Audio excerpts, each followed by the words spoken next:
जब पाप अपने चरम पर होगा, जब इंसान इंसान का मांस खाने लगेगा, जब धरती पर धर्म का नामो निशान मिट जाएगा, तब क्या होगा? क्या यही हमारा अंत है? नहीं। श्रीमद् भागवतम में लिखा है, यदा यदा ही धर्मस्य ग्लानिर्भवति भारत। जब जब धर्म की हानि होती है, भगवान आते हैं। राम आए, कृष्ण आए, और अब बारी है 10वें और अंतिम अवतार की। एक ऐसा अवतार जो माखन नहीं खाएगा, बांसुरी नहीं बजाएगा, वो हाथ में नंगी तलवार लेकर आएगा और पापियों का संहार करेगा। उनका नाम है भगवान कल्कि। स्वागत है आपका साहिब की साहिबी पर। आज हम भविष्य के उस पन्ने को पढ़ेंगे जो अभी लिखा जाना बाकी है। कल्कि अवतार कब होगा, उनका घोड़ा और तलवार कैसी होगी, और कौन से 7 अमर योद्धा आज भी उनका इंतजार कर रहे हैं, चलिए जानते हैं। कब और कहां होगा जन्म, टाइम एंड प्लेस। पुराणों के अनुसार कलयुग की कुल उम्र 4,32,000 साल है और अभी कलयुग के सिर्फ 5,126 साल बीते हैं, यानी अभी बहुत समय बाकी है, लेकिन उनके आने के संकेत मिलने शुरू हो जाएंगे। जन्म स्थान श्रीमद् भागवतम में 12:2-18 में स्पष्ट लिखा है, शंभल ग्राम मुख्यस्य ब्राह्मणस्य महात्मनः। भगवान कल्कि का जन्म शंभल नामक गांव में होगा। उनके पिता का नाम विष्णु यशा और माता का नाम सुमति होगा।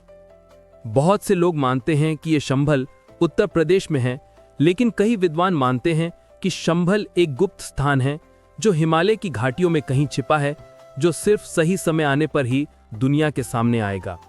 देवदत्त और रत्नमरु। भगवान कल्कि का स्वरूप बहुत ही रौद्र और तेजस्वी होगा। उनके पास 2 सबसे शक्तिशाली चीजें होंगी। देवदत्त, ये उनका सफेद घोड़ा होगा। ये कोई साधारण घोड़ा नहीं होगा। गरुड़ पुराण के अनुसार ये घोड़ा मन की गति से उड़ सकेगा और एक बार में पूरी पृथ्वी का चक्कर लगा सकेगा। जब कल्कि इस पर बैठेंगे तो ये बिजली की तरह दौड़ेगा। रत्नमरु, ये उनकी तलवार का नाम है। ये तलवार इतनी भारी और तेजस्वी होगी कि इसे कल्कि के अलावा कोई उठा नहीं पाएगा। जब वे इसे हवा में लहराएंगे तो उससे निकलने वाली आग अधर्मियों को भस्म कर देगी। कल्पना कीजिए, एक हाथ में तलवार, सफेद घोड़ा और पीछे देवताओं की सेना। 7 अमर योद्धा और अंतिम युद्ध, the immortal army.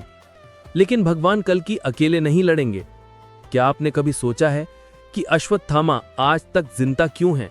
Hanuman ji आज तक हिमालय में क्या कर रहे हैं? परशुराम जी महेंद्रगिरी पर्वत पर तपस्या क्यों कर रहे हैं? ये सब इंतजार कर रहे हैं।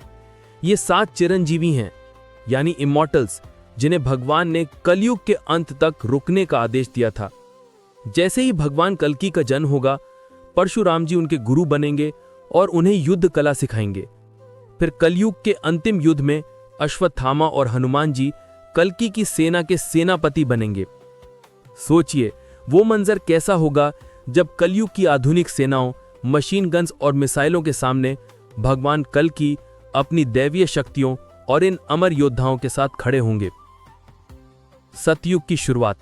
इस महायुद्ध के बाद धरती से पाप का बोझ उतर जाएगा, नदियां फिर से स्वच्छ होंगी, हवा शुद्ध होगी और इंसान के मन से लालच खत्म हो जाएगा। यहीं से सतयुग की शुरुआत होगी। तो दोस्तों, हमें कल्कि अवतार से डरना नहीं चाहिए। वो विनाश के लिए नहीं, बल्कि सुधार के लिए आएंगे। अगर हम आज धर्म के रास्ते पर हैं, तो कल्कि अवतार हमारे रक्षक होंगे। अगर आप भी उस स्वर्ण योग का हिस्सा बनना चाहते हैं, तो कमेंट में लिखें, जय श्री कल्कि। ऐसे ही भविष्य के रहस्यों को जानने के लिए साहिब की साहिबी को सब्सक्राइब करें। मिलते हैं अगले वीडियो में। जय श्री कृष्णा।